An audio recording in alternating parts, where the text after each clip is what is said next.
Yes, guys, welcome to a brand new live stream. My name is Conan, and today we're going to be talking about why you'll never lose fat until you understand this. So, most people obsess over exact meal timing, supplements, and the newest trend on TikTok. But none of this matters if you ignore what's at the bottom of the pyramid. So, before we get into today's video, I know there's not going to be any visual graphs, but I want you to imagine a pyramid, right? So you got the bottom, the base of the pyramid, and then it has a couple different layers on top of that, right? And then basically the base of the pyramid is like the big, most important meat and potato parts that you really have to consider. And then the second layer is secondly most important. The third is third most important, fourth, fifth, sixth, and so on, right? So that's the exact mindset that I want you to have going into this. Just imagine a pyramid. So this pyramid, which was actually originally created by Dr. Eric Helms, which is one of the most respected researchers in strength and physique science. And I actually met him when I did my past bodybuilding show literally 8 days ago now. So we competed in the exact same federation, which was awesome. It was great meeting him in person because I do get quite a bit of my information and knowledge from him, his courses, his education, his podcast, his videos. So definitely, I highly recommend checking out this page because, yeah, he is one of the most respected researchers in strength and physique science. Now, going back to this pyramid, it is the simplest, most accurate way to actually understand fat loss. So let's break it down from most importance, right at the bottom, to least important, which is like the peak. The stuff at the top only works if the bottom is locked in. So let's start with number one, which is calories. This right here is the foundation. I tell my clients all the time, calories are king. The only reason you will gain or lose weight will come down to the amount of calories you consume into your body. This is the most important. It is a non-negotiable and is supported by every single scientific study ever conducted. So fat loss, a lot of people tend to overcomplicate this, but this simply comes down to energy balance. If you burn more than you eat, you lose fat. If you eat more than you burn, you gain fat. People hate this because it is so simple, but it's the truth. The laws of thermodynamics have been replicated in literally hundreds of controlled studies. Every study from the NIH to the University of Vermont confirms the exact same thing. A calorie deficit is the only way your body. Let me say that one more time. A calorie deficit is the only way body fat reduces. It is the only way. And I know that may trigger some people, piss some people off because, yeah, I go on YouTube and I see all these other videos of saying calories don't count, calories don't matter, blah, blah, blah. But all these studies have confirmed the exact same thing, which is a calorie deficit is the only way body fat reduces. Keto doesn't cheat it. Fasting doesn't cheat it. Carbs don't stop fat loss. Eating clean doesn't guarantee fat loss. Drinking Diet Coke doesn't magically stop fat loss. When my clients want to lose fat, the only thing that determines whether weight comes off is calories. So using one of my clients as an example, Jezreel, who's from Toronto, Canada, actually, used to eat strict clean meals, but wasn't losing any weight. He kind of got into this mindset that, oh, the cleaner I eat, the more that I should be able to lose in terms of body fat, right? But unfortunately, that cannot be further from the truth because I have made numerous videos on this as well, but you can still very easily, and I've done this myself, where you can eat the cleanest diet out there. Unprocessed foods, chicken, broccoli, and rice 6 times a day, you name it. But at the end of the day, if you're eating more calories than you consume on a daily basis, no matter where the food comes from, whether it's clean, dirty, whatever, you're going to be gaining weight. You are going to be gaining weight. So you have to take this into consideration, right? So going back to Jezreel, once we actually set a firm calorie target, he dropped 25 pounds in 12 weeks. Not because his food got cleaner, but because it got measured. If you measure your food and it's clean food, that right there is a recipe for success. That right there. But you cannot do one without the other, especially the clean eating part without the measuring part. Because like I said, it can be pretty easy to eat pretty high calorically dense foods that are still quote unquote considered healthy. Think of your avocados. I could pound avocados, but they're very calorically dense. Peanut butter. Don't even get me started with peanut butter. Peanut butter is a great source of healthy fats, but it is very easy to overeat. Salmon. I love salmon. I had some salmon yesterday and I had to stop myself from eating it because it was that good. But it's also very calorically dense. It's a great source of obviously protein, fats, but it's also pretty high in calories, right? So let's move on to point number 2. Hopefully we've understood that calories are king when it comes to fat loss. Number 2 is macros, your macronutrients, the engine that shapes your physique. Once your calories are set, macros determine how you feel, how much muscle you keep, how much you binge, how your hormones behave, and how your body looks as you lose weight. And now there are 3 macronutrients. So there's protein, carbohydrates, and fats. And each 3 macronutrients our body needs in order to thrive as a human being. If you slash certain macronutrients from your diet, certain food groups, you're not going to be able to feel as optimal as you would have if you did incorporate all 3 macronutrients. And all 3 macronutrients serves its each individual purpose within your body. So let's start with protein. Protein is the king.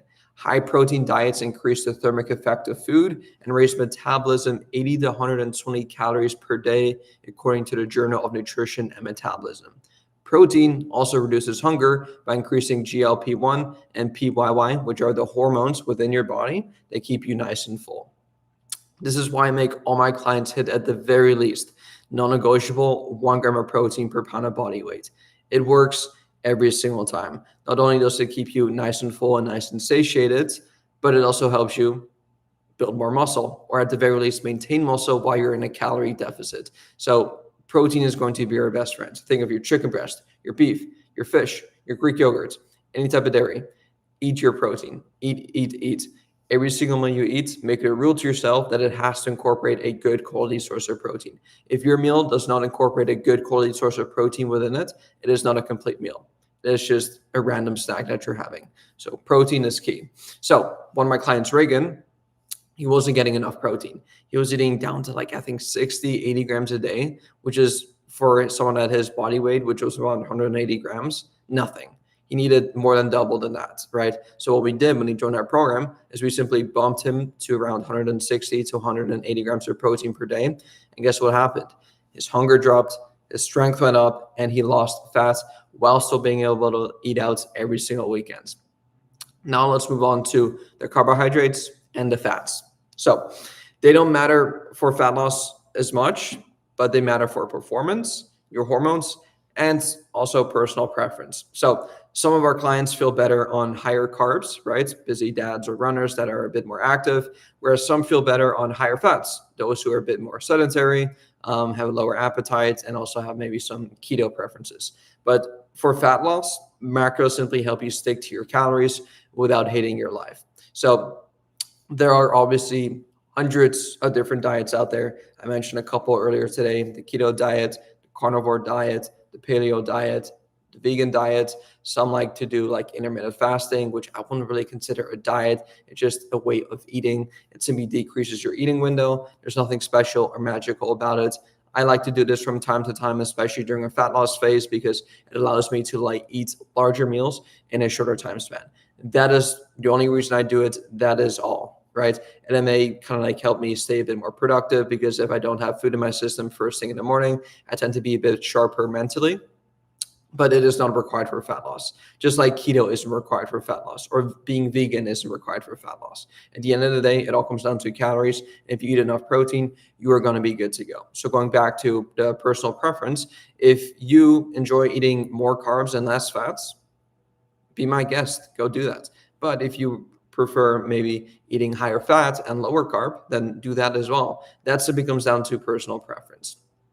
But as long as you eat your calories and protein, you are going to be good to go. Now let's move on to the third part of the pyramid, which is going to be micronutrients. Health, recovery, energy, cravings.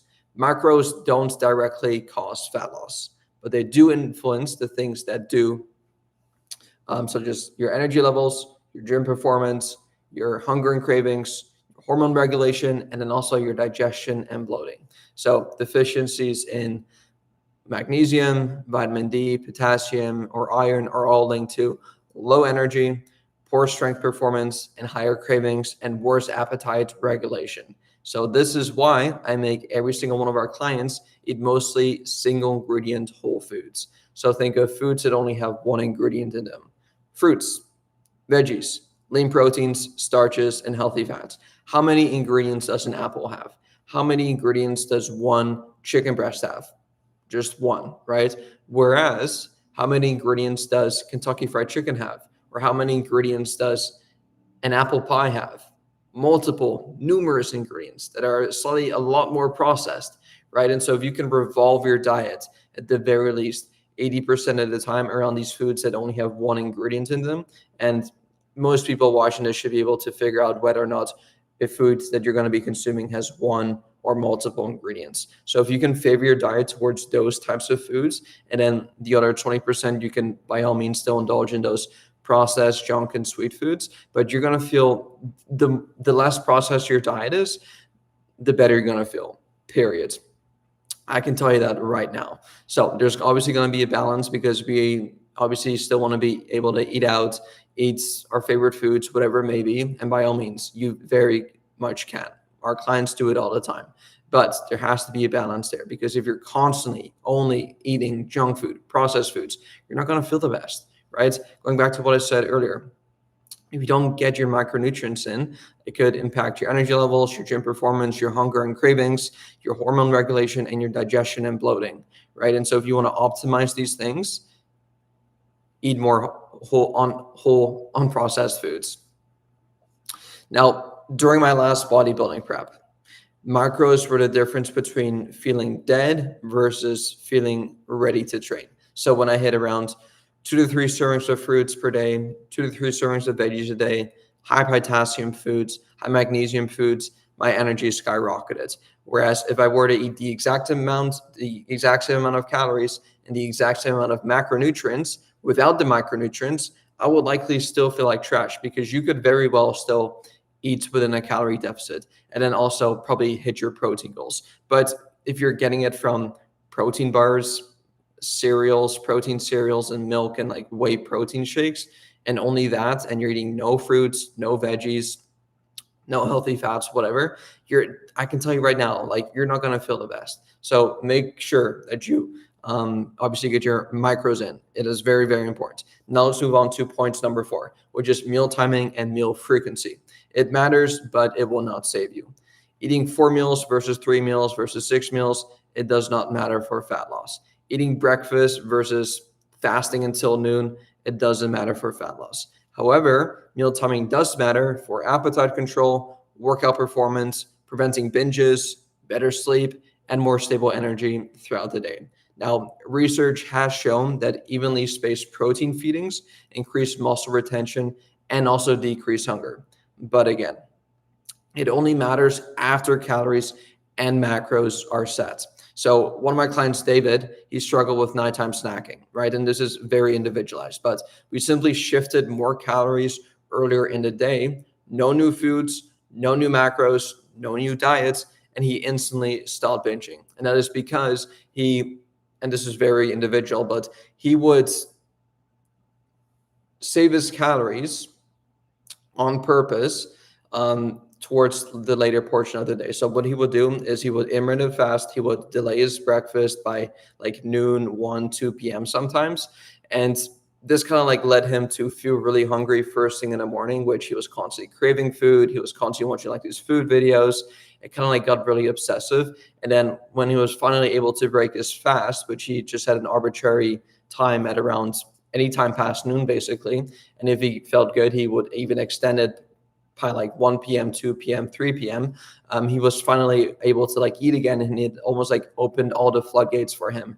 And now he was in this unique situation where he couldn't really control himself. As soon as he allowed himself to have that first meal, he had a really difficult time stopping, right? He'd break his fast with maybe not the best meal, maybe like a high carb snack. And that kind of like led him to eat a bit more. And then later on at night, when he got off of work, he just ended up going into his kitchen feeling absolutely starving, and he would just like eat everything in sight, basically, right? And that's because he restricted himself so much earlier on in the day. When nighttime came around, he was like, I need all the food. Any food that I can see, I'm going to stuff into my face, right?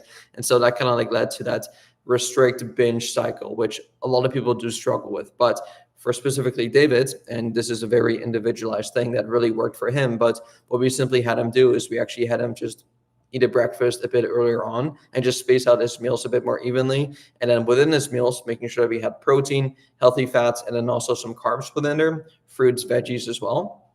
And he had constant energy throughout the day. His cravings started to diminish.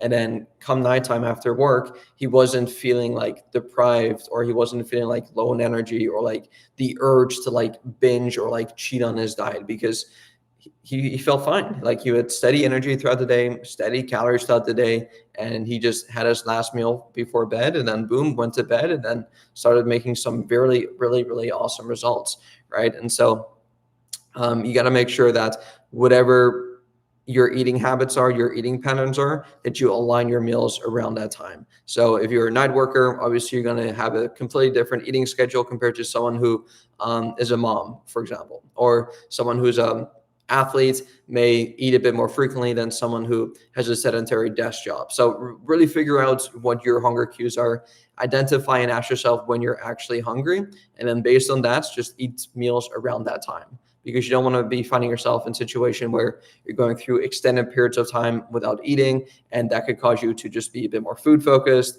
and not be as sharp or not be as present or whatever it may be. Whereas some people enjoy that feeling, right? I know some people who actually like the feeling of being hungry because it makes them more on edge. They feel a bit more focused, all these other things. But I'm not here to tell you when to eat, when not to eat. I am here to tell you to identify when you are actually hungry and to revolve your meals around those times of the day. So let's move on to point number 5, which is supplements.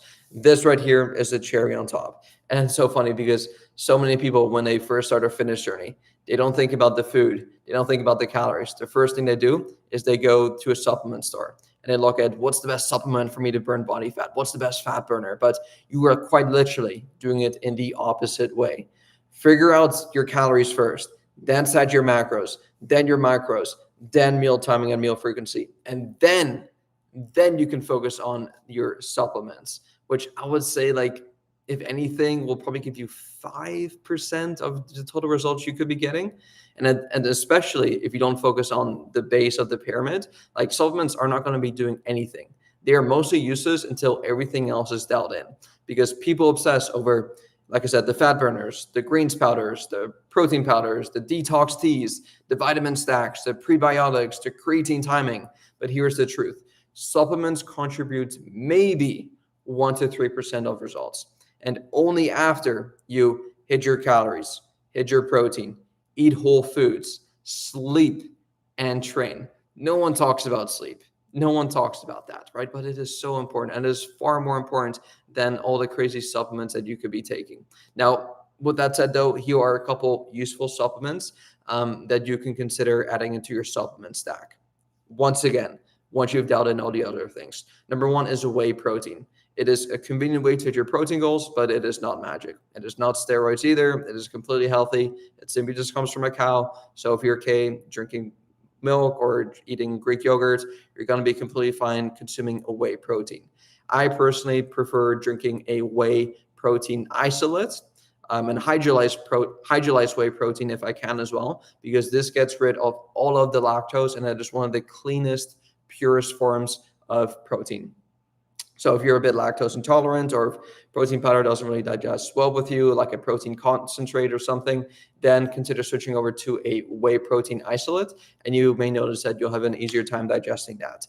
Also, sometimes I'll consider using like a vegan protein powder, so one that requires no dairy whatsoever. And especially nowadays, most of the vegan protein powders have a mix of different plant proteins within that, whether it's like a pea protein, a brown rice protein, pumpkin seed protein, and they all kind of like blend it together to turn it into like a complete source of protein. So most vegan proteins out there, a lot of people are a bit skeptical or are a bit scared of like, oh, well, is this going to be a complete source of protein? Is this going to have all 9 essential amino acids for me to actually like have the building blocks to build protein? And most proteins out there 100% do that, right? Especially the ones from my protein, my supplement. Of course, I'm going to be a bit biased. I've been using their supplements for years now, but yeah, that's where I get all my supplements from. That's where I recommend most of my clients to get it from, and they also taste phenomenal. So yeah, number one, protein powder. It's convenience, but it is not magic. If you can get your protein goals, if you can hit your protein goals from just eating whole foods like chicken breast, beef, fish, eggs, egg whites, Greek yogurt, all these things, then you do not need protein powder whatsoever. Second one is creatine. Creatine is definitely a great supplement to consider. It improves your strength, your recovery, and it's also one of the most safest and studied supplements out there ever. So yeah, and it's also relatively affordable and cheap. Thirdly is vitamin D and magnesium. Helps 70% of adults with deficiencies because most people are deficient in vitamin D, especially if you live in, right now it's wintertime and we don't get as much sunlight exposure, so I may be deficient during this time of year. Supplementing in that could definitely be beneficial. And then lastly, electrolytes. They're helpful for training days and long days, but once again, definitely not required. Now, everything else that you may see at the supplement store is mostly just noise. Now, every single one of our clients who's ever asked me, what is the best fat burner or which fat burner should I take? Actually wasn't tracking their calories. And so once we actually fixed the foundation, AKA we had them track their calories, they realized they never even needed the supplements in the first place, because they realized that, wait, if I just hit my macros, if I hit my protein goals, I don't even need supplements, right? And so if you just focus on the core big rocks, once again, the supplements are not going to do anything. So here's my final takeaway. The fat loss pyramid, not a guessing game. If you want to lose 20 to 50 pounds, like my Barbarian squat clients, the formula is very, very simple. At the base, focus on calories. Set your calorie deficit and stick to it. The rest does nothing without this. Number 2, macronutrients. This is your engine. Eat enough protein, balance carbs and fats to match your lifestyle. Thirdly, micronutrients for your overall health. Eat foods that give you and your body what it needs to feel good and recover well. Fourthly, meal timing. This will add structure, helps you control hunger, reduces binges, and improves consistency.